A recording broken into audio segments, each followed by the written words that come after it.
Modul Production Planning and Execution. Modul ini digunakan untuk mengelola proses produksi perusahaan. Modul Production Planning and Execution ini mendukung kegiatan mulai dari perencanaan produksi, perhitungan kebutuhan material, pelaksanaan proses produksi, hingga pengendalian biaya produksi.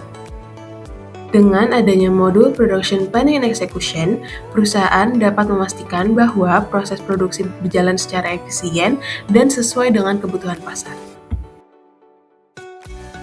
Dalam modul ini terdapat beberapa komponen penting, seperti material master yang berisi data material, bill of material yang berisi daftar komponen penyusun produk, routing yang menjelaskan urutan proses produksi, serta work center yang menunjukkan lokasi atau sumber daya yang digunakan dalam proses produksi. Seluruh data tersebut menjadi dasar dalam melakukan perencanaan dan pelaksanaan produksi. Studi kasus modul Production Planning and Execution. Studi kasus pada modul ini menggunakan perusahaan Global Bike yang memproduksi deluxe touring bike dalam 3 varian warna yaitu black, silver, dan red.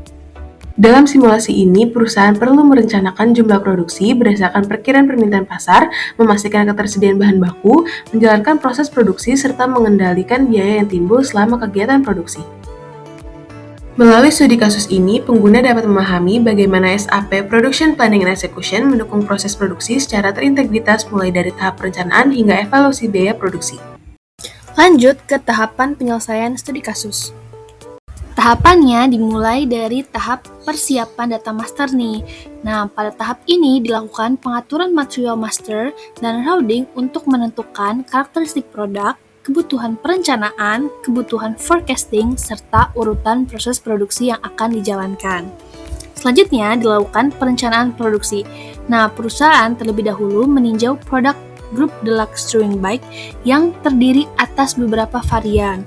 Berdasarkan data historis penjualan, sistem akan menyusun SOP untuk memperkirakan permintaan selama 12 bulan ke depan. Nah, hasil forecast tersebut kemudian diterjemahkan menjadi kebutuhan produksi untuk masing-masing varian produk melalui proses demand management sesuai proporsi yang telah ditetapkan. Selanjutnya, sistem menjalankan proses Material Requirement Planning atau MRP. Nah, pada tahap ini, SAP akan menghitung jumlah bahan baku yang dibutuhkan, membandingkannya dengan persediaan yang tersedia, serta menghasilkan plan order sebagai usulan produksi dan kebutuhan material yang harus dipenuhi. Tahap berikutnya adalah pelaksanaan produksi. Plan order yang dihasilkan sistem akan diubah menjadi production order. Sebelum produksi dimulai, bahan baku diterima akan disimpan ke dalam persediaan, kemudian dialokasikan ke production order untuk digunakan dalam proses produksi. Setelah proses produksi selesai, hasil produksi akan dikonfirmasi dan produk jadi diterima ke dalam persediaan barang jadi. Pada tahap terakhir dilakukan analisis biaya produksi.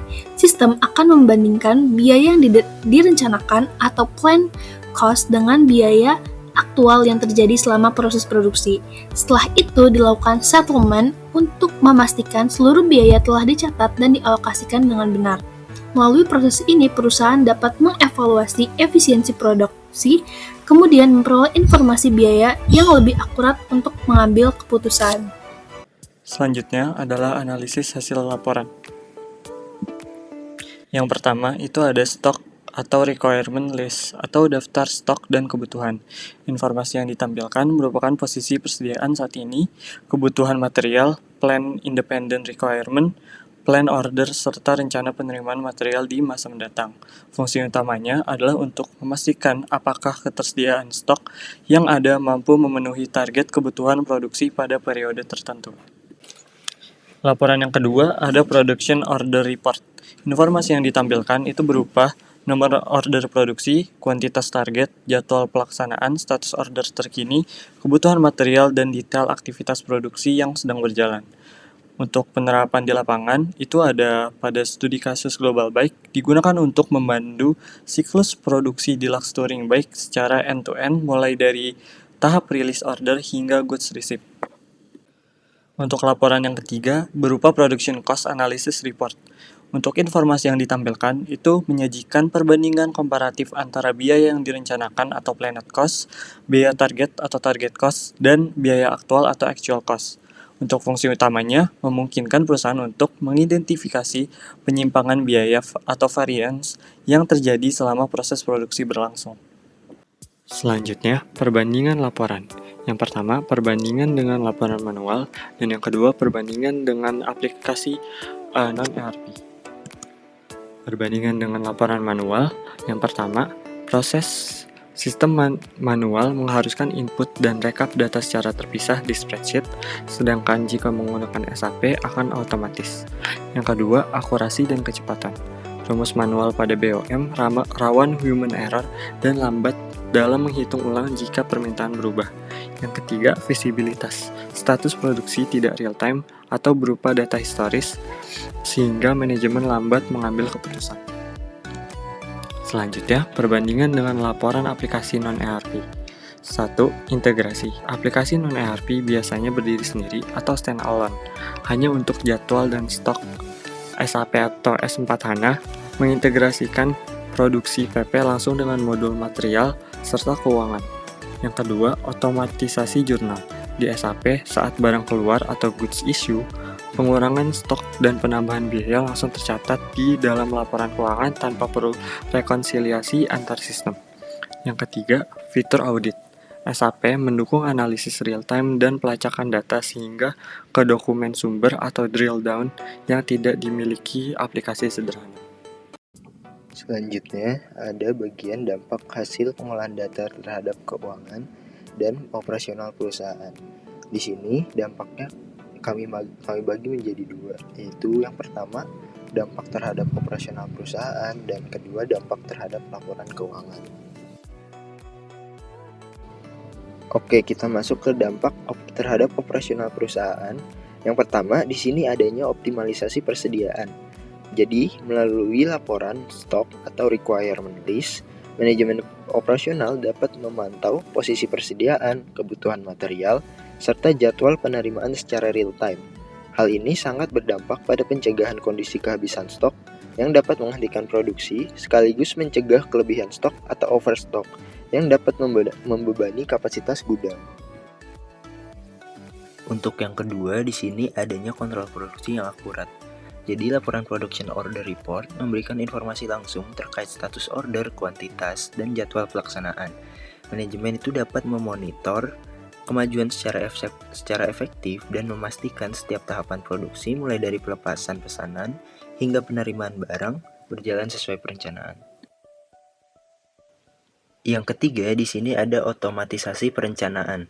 Pengolahan data dan permintaan dikelola secara otomatis menggunakan prosedur peramalan atau forecasting, terus juga ada MPS dan MRP. Sistem secara mandiri menghitung kebutuhan bersih material dan mengonversinya menjadi planned order atau production order.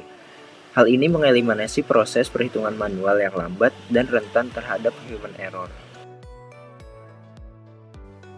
Oke, sekarang kita masuk ke dalam dampak yang kedua, yaitu dampak terhadap laporan keuangan. Di sini yang pertama itu adanya analisis variance atau pengolahan data pada sistem menghasilkan production cost analysis report yang merinci planned cost, target cost, dan actual cost. Perbedaan antara biaya yang direncanakan dengan kenyataan di lapangan atau variance dapat langsung diidentifikasi, baik yang disebabkan oleh perubahan harga standar material maupun pemakaian jam kerja. Laporan ini itu sangat krusial bagi manajemen keuangan untuk mengevaluasi efisiensi dan mengambil kebijakan strategis. Kemudian, yang kedua, di sini adanya pencatatan keuangan secara real time, yang dimana setiap pergerakan fisik material dalam pabrik akan langsung menciptakan dokumen akuntansi secara sistem. Misalnya itu ketika komponen dikeluarkan untuk produksi atau good issue, persediaan gudang otomatis berkurang dan biaya produksi langsung bertambah. Integrasi ini menghilangkan kebutuhan rekonsiliasi data manual antar departemen yang sering memakan waktu.